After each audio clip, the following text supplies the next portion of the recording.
अस्सलाम वालेकुम सारे वीडियो देखने वालिਆਂ ਨੂੰ।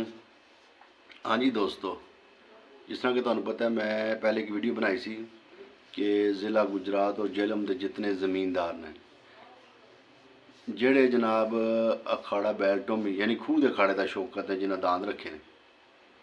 अज मैं जिस बंदे का जिक्र करना चाहना उन्होंने नाम है चौधरी गुलाम अब्बास अफकंतरीली ज़िला झेलम। एक बड़ी मतलब है कि परसनैलिटी के मालिक ने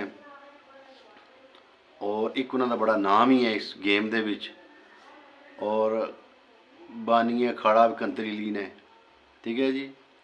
और उन्हों का दांद वाहन का तरीका जोड़ा उन्हों का एक स्टाइल है, ठीक है जी, वो बड़ा अलग किस्म का है, ठीक है जी। वो बड़ी परसनैलिटी के मालिक ने और दांद वाहन का अंदाज़ शायद ही किसी ज़मीनदार का हो जिस तरह का उन्होंने, ठीक है जी। और मैं समझना कि जितनी उन्होंने गेम की है बड़ी अच्छी गेम की है। दांद जदों भी वाए ने बड़े साफ सुथरे एक जगह पर खलो के दांद वाए ने। तो सब तो पहले जिन्होंने बंदियां ने दांद वाहने शुरू किए सी ढोल धमाका या मतलब पटाके, लेकिन चुप करके दांद वाहने जेड़े ने ना वो सब तो पहले वो चौधरी गुलाम अब्बास दे सी, ठीक है जी। दांद जुगड़ने ने तो चुप कर जाना, ना ढोल ना पटाका ना कोई चीज़ जी है ना वो इस्तेमाल नहीं करनी, ठीक है जी। और बहुत एक अच्छे अंदाज नाल जेड़ा ना उन्होंने दांद वाए ने, ठीक है जी। तो जदों तक उन्होंने दांद वाए ने हुण भी माशाअल्लाह दांद वाह रहे हैं, लेकिन मैं समझना कि उन्होंने कोल बड़े तरीही दांद है। लेकिन जोड़ा मैं जेड़े दांद मैं वेखे उन्होंने उन्होंने दांद सी चप्पा दांद आंदरी, ठीक है जी। तो चीना दांद जड़ा ना सी बाहरी दांद है, ठीक है जी। तो उन्होंने दांदा ने इन्हों की बड़ी इज्जत बनाई, उन्होंने जोगा ने बड़ा नाम बनाया, ठीक है जी। उस जोग की मैं जी है ना इंशाअल्लाह वीडियो भी थले लाँगा, अपना तस्वीर लाँगा, ठीक है जी। और खाड़ियां की तारीख दे विच सब तो पहले जी 90 वाली जी अपना स्कोर है ना जी, सब तो पहले इन्हें बनाए सी जी 100 ते 90.5 फेरे सी चौधरी गुलाम अब्बास के दांदा दे और वो सी मोनन वाले खाड़े थे, हाँ जी, ज़िला झेलम।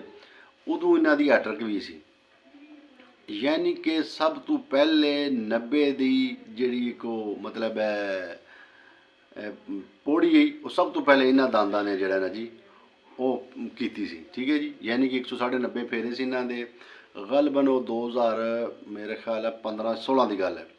तो उत्थे इन्होंने दांदा की हैट्रिक गई और बड़ी अच्छी गेम की सी, उत्थे इन्होंने 190 फेरे मारे थे, ठीक है जी।